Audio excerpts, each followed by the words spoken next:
আসসালামু আলাইকুম। নাজমা ব্লগে সবাইকে স্বাগতম। আজকে আমি রান্না করব কাঁচকলা।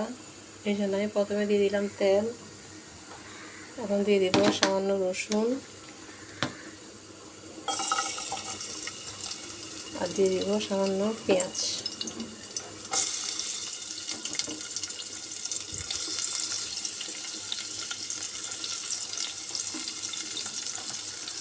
এগুলো সামান্য একটু লাল করে নিব। আমি এগুলো একটু লাল করে নিব পেঁয়াজ আর রসুনটা।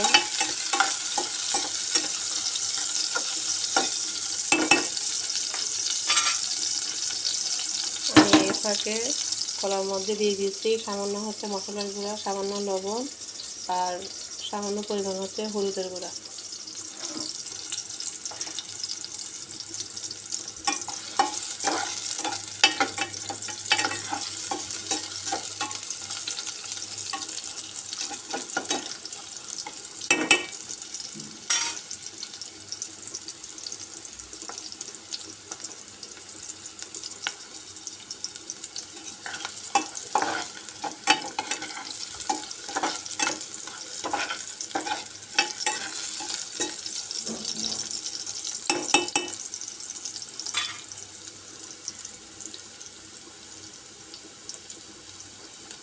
রসুনটা দাগ হয়ে আসছে, এখন আমি দিয়ে দিচ্ছি কলাতে দিয়ে দেওয়া মশলা আর কাঁচকলাটা।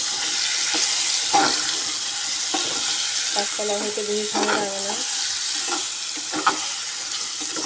একটু ভালো করে কষাবো আমি।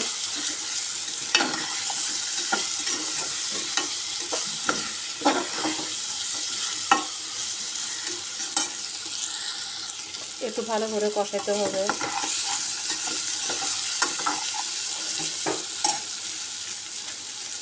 কলা আমাদের শরীরের জন্য অনেক উপকারী।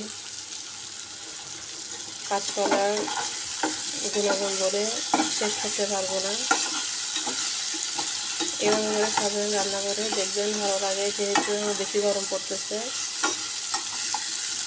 এবার কলাটা কষানো শেষ। এখন আমি সামান্য পরিমাণ পানি দিয়ে দিই। চলে গেছে, আমি কলার মধ্যে পানি দিয়েছি। এখন আমি ঢেকে দিব এটা।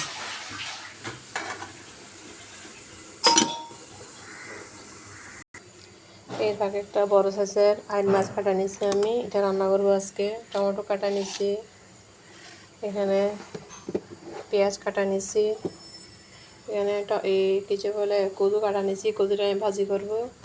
আর এখানে আমি 3টা আমও ছিঁড়ে নিচ্ছি, ওরা দিয়ে চাটনি করব। আমার কলাটা রান্না হয়ে গেছে।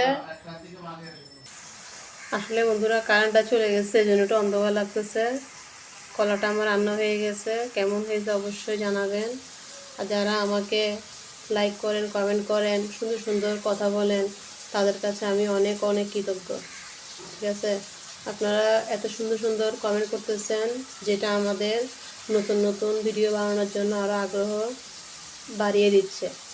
অসংখ্য অসংখ্য ধন্যবাদ আপনাদেরকে এত সুন্দর সুন্দর কমেন্ট করার জন্য, আমাদেরকে নতুন ইউজার হিসেবে ভালোবাসার জন্য অনেক অনেক ধন্যবাদ আপনাদেরকে। ভিডিওটা আমি এখানে শেষ করছি। আল্লাহ হাফেজ, আসসালামু আলাইকুম।